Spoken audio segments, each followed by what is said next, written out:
palabra en sí no es un diminutivo. Lógica les ha fallado ahí, ¿no?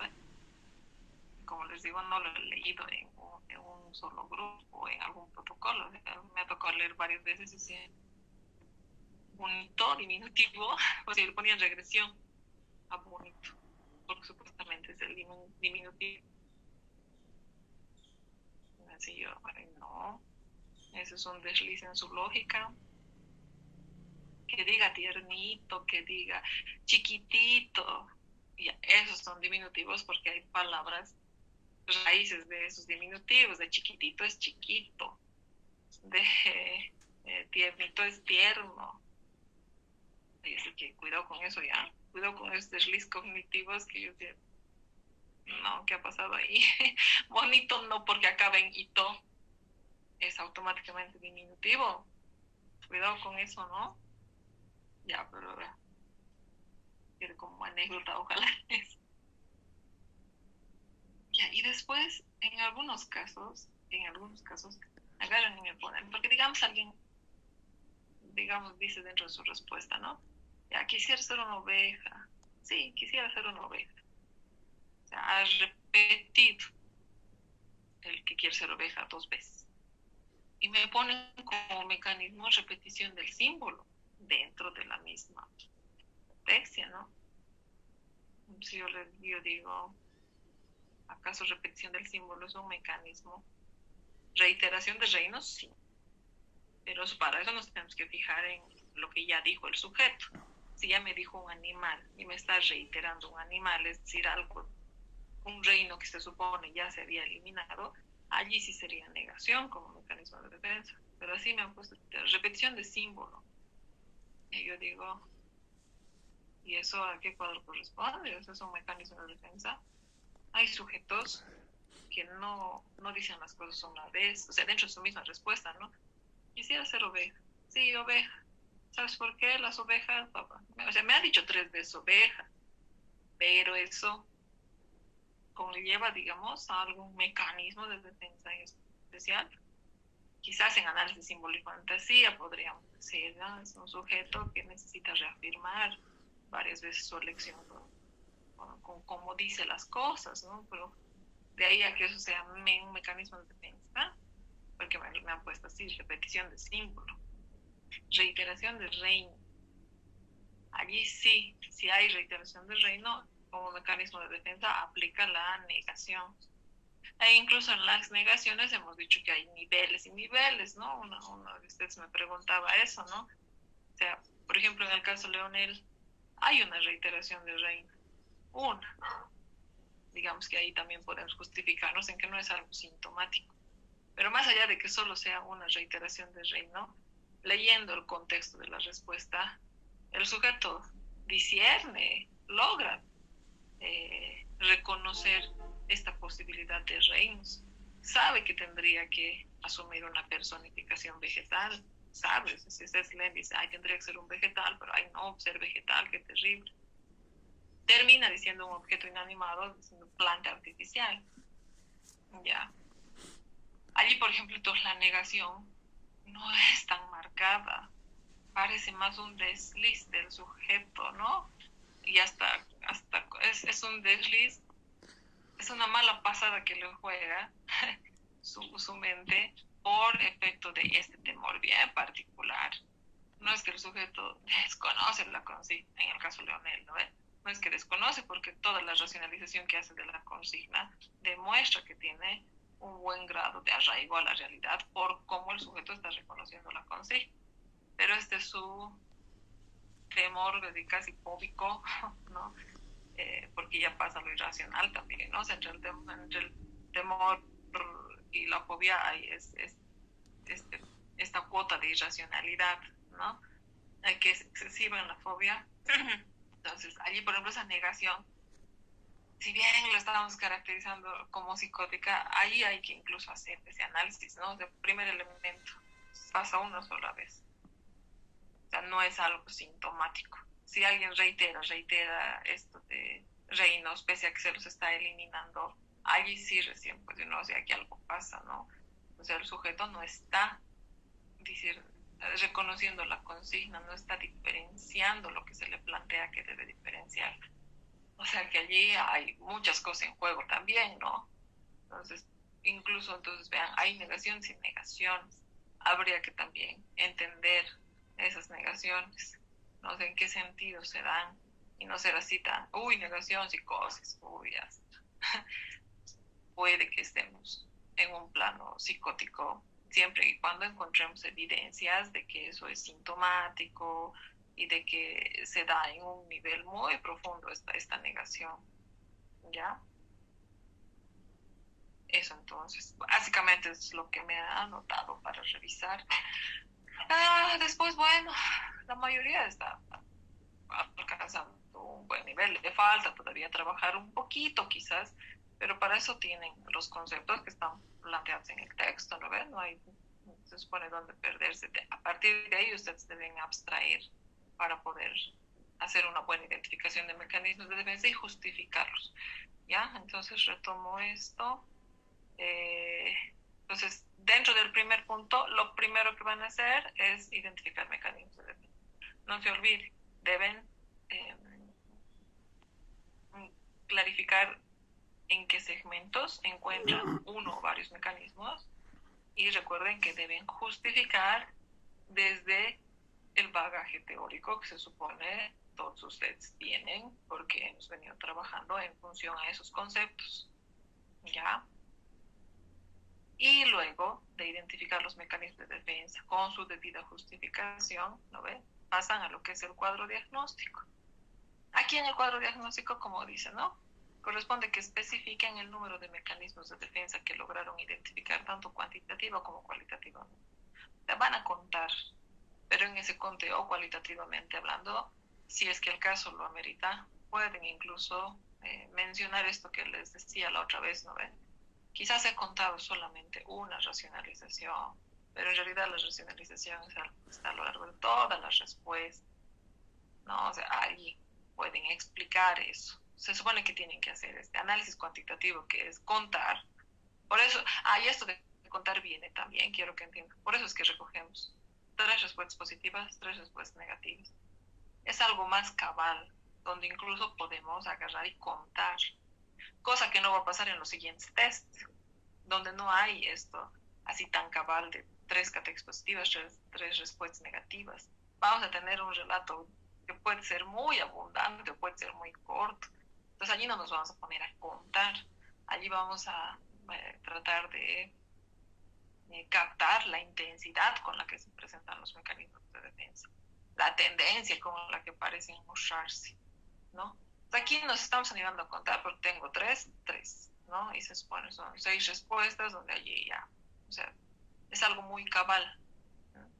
Entonces ya, van a contar, sí, van a contar, pero y en la síntesis interpretativa tiene un espacio para poder hablar quizás de alguna cuestión muy particular que se da en ese conteo, ¿ya? Y con ese conteo deben concluir en un cuadro diagnóstico, que recuerden es que el cuadro diagnóstico normalmente tiene estos 3 elementos: estructura, funcionamiento y rasgos. Aunque recuerden, pueden estar ante casos donde solamente encuentren estructura, o pueden estar ante casos donde solo encuentren estructura y funcionamiento. A ver, aquí que dice, licenciada, ¿podría pasarnos un caso corregido de mecanismo de defensa para poder guiar? A ver, es que, mira, Neiva, estás buscando algo muy concreto. Se supone que ustedes están ya muy, ya tienen que abstraer. No necesitas ver qué tiene que decir, porque no hay palabras exactas de qué tenga que decir. Ahorita vamos a ver un caso y a ver, vamos a revisar cuán bien ha revisado mecanismos de defensa esta persona. Pero aquí se juega mucho su nivel cognitivo, el de ustedes. Si ustedes claramente tienen los conceptos, pueden empezar a discernir en el relato o en las respuestas de alguien esos mecanismos defensivos.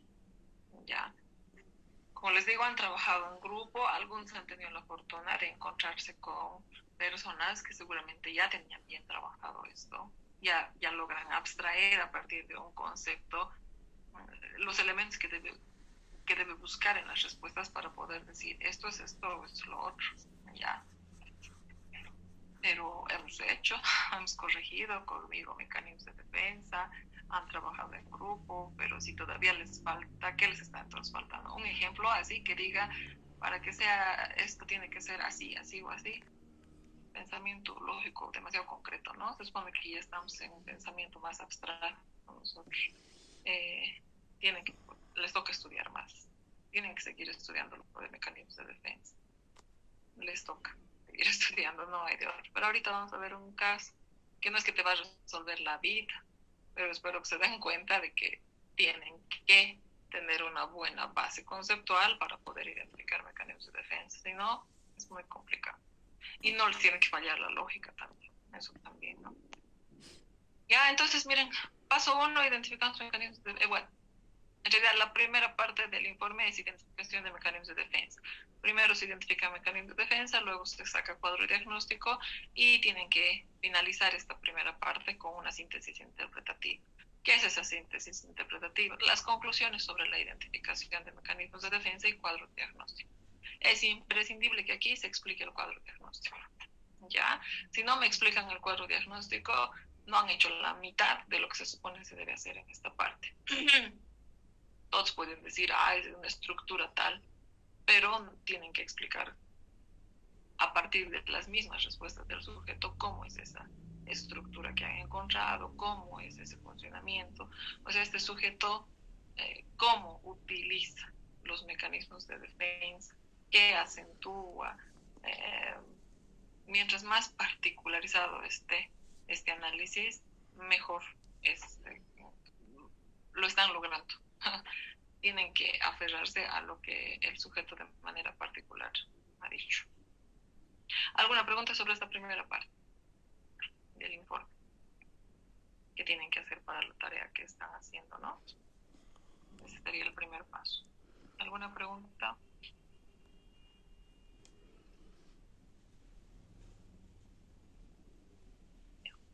Segundo paso, análisis de la fortaleza yoica, así lo vamos a denominar. ¿Ya? Y en este segundo tipo de análisis van a desarrollar los siguientes subtítulos. Primero la desvitalización, después los tiempos de reacción, después el grado de adherencia a la realidad y finalmente el grado de idealización y priorización. Que se supone ya hemos especificado con varios detalles, ¿no ve? Tienen en términos generales los criterios para analizar estos 4 puntos. Miren, es bien repetitivo. Básicamente, a partir de los cuadros, o en este caso de los tiempos de reacción, a partir del gráfico que hagan, donde hacen el análisis catexia por catexia, ¿no ve? En la desvitalización catexia por catexia van mencionando qué reinos el sujeto termina mencionando y cómo estos reinos se ajustan o no a lo esperable en términos de desvitalización. Los tiempos de reacción tienen que hacer una comparación primero del sujeto con el grupo, pero luego del sujeto consigo mismo a través de su media individual, porque la media grupal es entre 10 y 30 segundos como un tiempo que se considera aceptable, ¿no? Pero más allá de eso también es importante, como les digo, hacer esta comparación del sujeto consigo mismo a través de su media individual. Aquí igual en grado de adherencia a la realidad, punto por punto, bueno, catexia por catexia tendrán que ir adjudicando bajo sus criterios y el sujeto le atribuye a los símbolos que elige características primarias, secundarias o terciarias. Ojo aquí, no necesariamente, cuidado, no me han preguntado, pero a ver, tengo que decir sí o sí si es primario, secundario o terciario.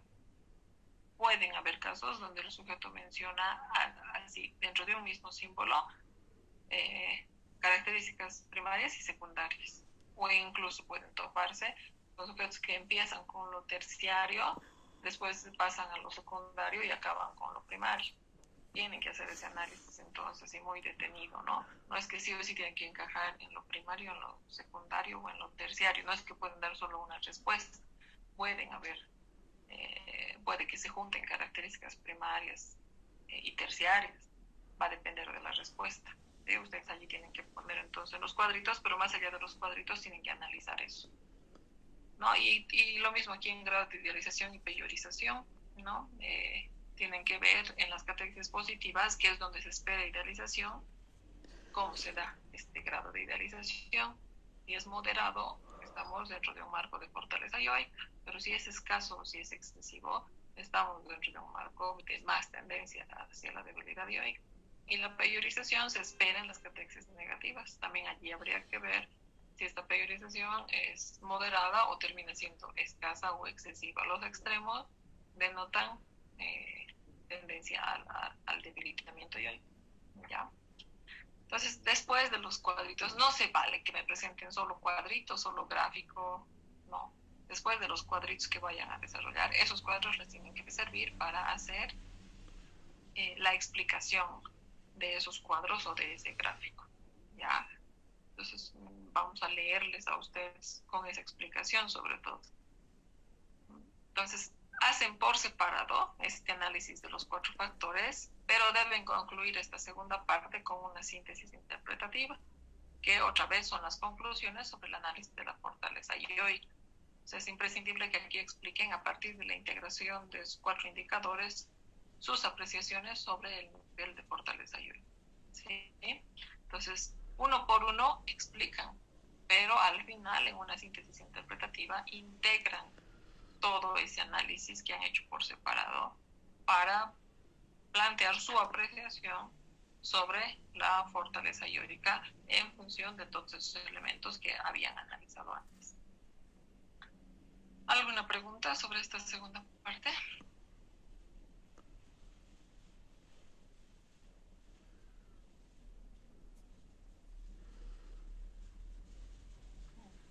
Okay. Tercera parte del informe, o tercer punto de análisis. Análisis de símbolo y fantasía. ¿Ya? En este tercer tipo de análisis corresponde primero hacer los cuadros en los que se especifican las características positivas y negativas de los símbolos. Recuerden que son características inferidas, no es tal cual el sujeto nos ha dicho. Ustedes me repiten otra vez lo que positivo, la tortuga es lenta pero segura, eso los ha dicho el sujeto. Y ustedes ponen es positivo, lenta pero segura. No están abstrayendo nada. Abstraer es decir, a ver, ¿qué está valorizando como positivo este sujeto a partir de esta respuesta que da? ¿Ya? Tienen que hacer entonces inferencias de lo considerado o lo concebido como valorizado y lo concebido como rechazado, ¿no? ¿Para qué hacemos esas abstracciones? Para completar las fórmulas de las categorías positivas y negativas, ¿no? La fórmula de las categorías positivas es: si tú me agredes, entonces yo temo convertirme en algo, y ahí vamos a completar Pero la hice. para No así está enfrentar escribiendo. progresión. Y en las categorías negativas es: si tú me agredes, entonces Solo yo está temo mostrando, ya estoy convertirme poniendo en así. algo, y Para ahí que vamos a completar. Pues tiene que estar en las fotos. Por si acaso, todas las cosas que les he ido, las diapositivas están por si acaso en el Classroom, ¿no? De eso que les he explicado. Están en la parte de corrección del test. Ahí estoy poniendo todos los documentos. Este también voy a poner, ¿sí? Este formato. Ya, entonces hacen esos cuadros, hacen las fórmulas, pero todo eso tiene que servir para hacer una síntesis interpretativa, que otra vez son esas conclusiones sobre el análisis de símbolo y fantasía. Es imprescindible que aquí expliquen lo que es reconocido por el sujeto como lo valorizado y lo rechazado. Te voy a mandar. Cada Y un 20 poco en el minutos. caso de Nerve